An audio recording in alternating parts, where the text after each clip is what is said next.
Bonjour et bienvenue pour cette nouvelle leçon qui fait suite, comme logiquement, à la leçon précédente. On est resté dans un suspense insoutenable puisque nous ne savions pas qui pour succéder euh, à Henri III.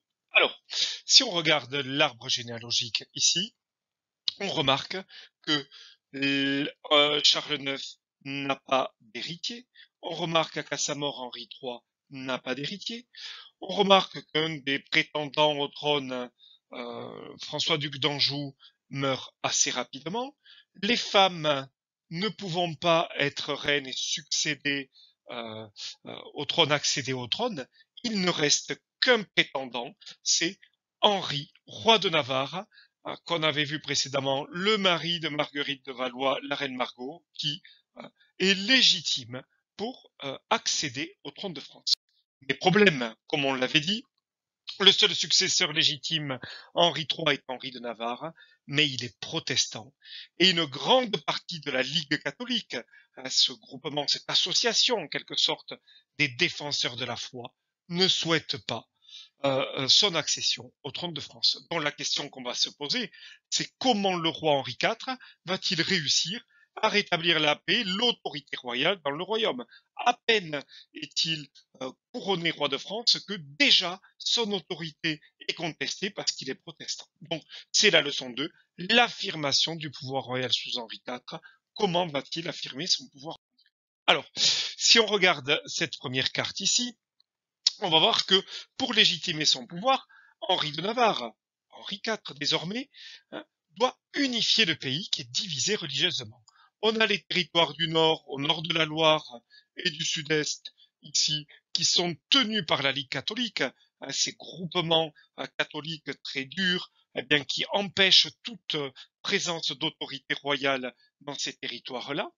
Nous avons aussi des lieux euh, ici où le catholicisme est extrêmement présent et des foyers euh, aussi importants, notamment dans le sud, le long de la Garonne, partie le long du Rhône et en Vendée, ces foyers-là de protestantisme. Donc vous voyez une France extrêmement divisée.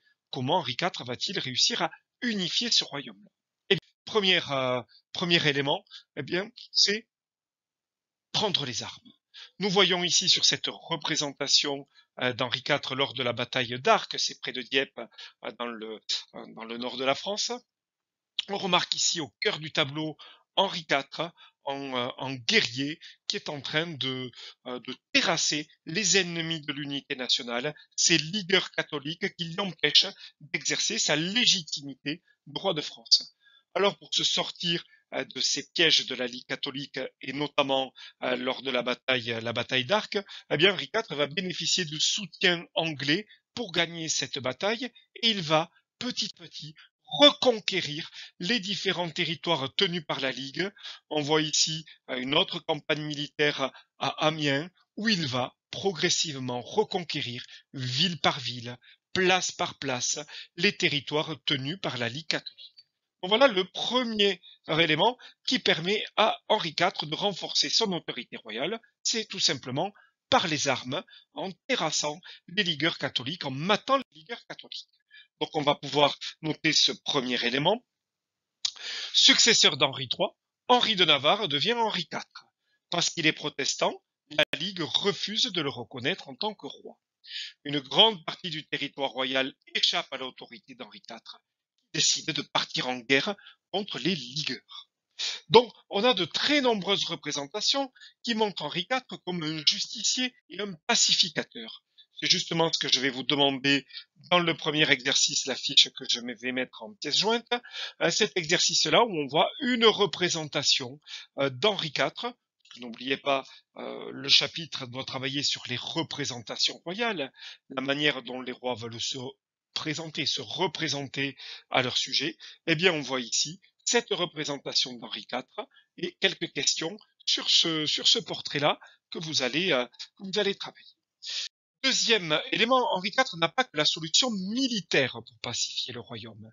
Le 25 juillet 1593 à Saint-Denis, qui est un haut lieu de la monarchie française, puisque c'est là où les rois de France sont couronnés, il va faire un geste fort euh, pour, euh, pour la Ligue catholique et les catholiques, il va ce qu'on appelle abjurer le protestantisme, c'est-à-dire euh, renier en quelque sorte sa religion protestante et adopter la religion de la France, le catholicisme. Donc un signe fort, un signe d'apaisement, l'abjuration de sa religion, du protestantisme, et on est là aussi dans un lieu symbolique, à la cathédrale Saint-Denis. Vous voyez, il n'y a pas que la solution militaire, il y a la solution aussi, j'allais dire, religieuse et pacificatrice d'Henri IV. Donc, ça, il faut le noter, pour montrer sa volonté de pacifier le royaume, Henri IV accepte de renoncer à sa religion, la religion protestante, et de se convertir à la religion catholique. C'est ce qu'on va appeler l'abjuration de Henri IV. Il renonce et embrasse une autre religion, la religion catholique, signe de paix, un message qu'il envoie à l'unité nationale. Mais pour ça, il va falloir aussi qu'il montre un signe d'apaisement auprès des deux religions, catholiques et protestants, et qu'il permette aux deux communautés de vivre en paix. C'est pour cela qu'il va produire et écrire ce qu'on appelle un décret, qui est un texte de loi, et qu'on appelle l'édit de Nantes.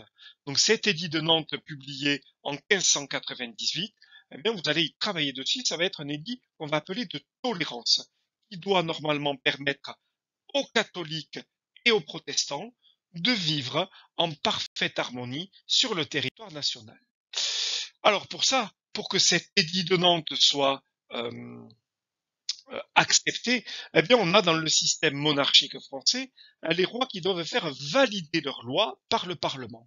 Vous vous doutez bien que dans la situation complexe et tendue et critique dans laquelle se trouve la France à ce moment-là, à la fin du XVIe siècle, avec ces guerres de religion, la validation et l'enregistrement de l'édit de Nantes par Henri IV risque d'être compliqué. Vous avez bien compris que son autorité est contestée. Comment va-t-il s'y prendre pour que le Parlement accepte les lois qu'il promulgue? Eh bien là aussi, vous allez travailler là-dessus, sur cet enregistrement au Parlement, mais avant, évidemment, vous aurez travaillé sur l'édit de Nantes, texte très important de l'histoire de France. Donc deux exercices à faire en plus du précédent. Lecture de l'édit de Nantes et de questions, et lecture de l'enregistrement au Parlement de Paris. Comment Henri IV va-t-il forcer et convaincre les parlementaires un petit peu récalcitrants à accepter et enregistrer ces lois? Deuxième exercice que vous aurez à faire. Nous pouvons du coup noter en 1598, Henri IV mit fin aux guerres de religion avec l'édit de Nantes, un édit de tolérance religieuse, ce qu'il accorde aux protestants le droit de pratiquer leur culte, tout en maintenant la religion catholique comme religion du royaume. On pense, et on a quasiment la certitude à ce moment-là, que son autorité est restaurée. D'ailleurs, les portraits de Henri IV à ce moment-là sont des portraits d'un roi, j'allais dire, bien ancré dans l'unité nationale, et on voit tous les éléments qui montrent réellement sa stature de roi, avec le sceptre, la fleur de lys, la couronne, tous les éléments qui font qu'il est le pourpre aussi, qui est la couleur militaire des rois, tous les éléments qui font d'un roi un souverain respecté et aimé, j'allais dire. Donc, l'autorité royale se restaure progressivement, notamment grâce aux gestes de pacification, à l'édit de Nantes, mais aussi aux conquêtes, on l'a vu au début, que Henri IV met en place. Mais les tensions restent encore très vives entre les communautés catholiques et protestantes. En 1610, Henri IV est assassiné par un fanatique catholique qui s'appelle Ravaillac. On le voit bien ici sur cette représentation. Eh bien, lors d'un déplacement à Paris, Henri IV est agressé et tué par un fanatique catholique qui n'accepte pas un roi à l'identité protestante et les signes de paix qu'il a mis en place pour les deux communautés, il est assassiné en 1610. Vous voyez, malgré tout, malgré la restauration de l'autorité royale, les rois sont contestés, et même plus que contestés, puisque ils sont assassinés, deuxième assassinat, on avait vu, après Henri II. Donc, les tensions religieuses n'ont pas complètement disparu du royaume. En 1610, à Paris, Henri IV est assassiné par un fanatique catholique du nom de Ravaillac. Alors, les successeurs, qui vont lui succéder? Là, c'est pas très compliqué, puisque c'est son fils Louis XIII qui, à l'âge de 9 ans, monte sur le trône, mais vous vous doutez bien qu'à l'âge de 9 ans, monter sur le trône, c'est compliqué. Donc c'est sa mère, qui s'appelle Marie de Médicis, qui va, jusqu'en 1617, au moment où Louis XIII sera un petit peu à âge de gouverner, va assurer ce qu'on appelle la régence, c'est-à-dire le métier de roi. Elle va l'aider dans son métier de roi, puisque lui, par son jeune âge, n'est pas capable. Nous avons en 1643 la mort de Louis XIII et Louis XIV, son fils, lui succède en 1643. Là aussi, il est trop jeune pour pouvoir commander et diriger. C'est sa mère, Anne d'Autriche, accompagnée de celui qu'on appelle le cardinal Mazarin, qui vont gouverner, et ceci jusqu'en 1660. À partir de 1661, Louis XIV décide de se passer de Anne d'Autriche, sa mère, et du cardinal Mazarin, et décide, à l'âge de 21 ans, de gouverner seul le royaume de France. Il s'en sent prêt et capable. C'est du coup ce que nous verrons la prochaine fois avec une grande partie de la fin de l'année qui sera consacrée au règne de Louis XIV et notamment à partir du moment où il dirige seul le royaume en 1661.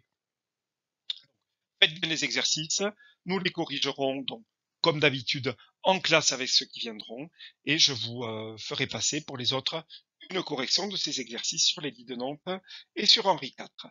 Bonne semaine et à plus.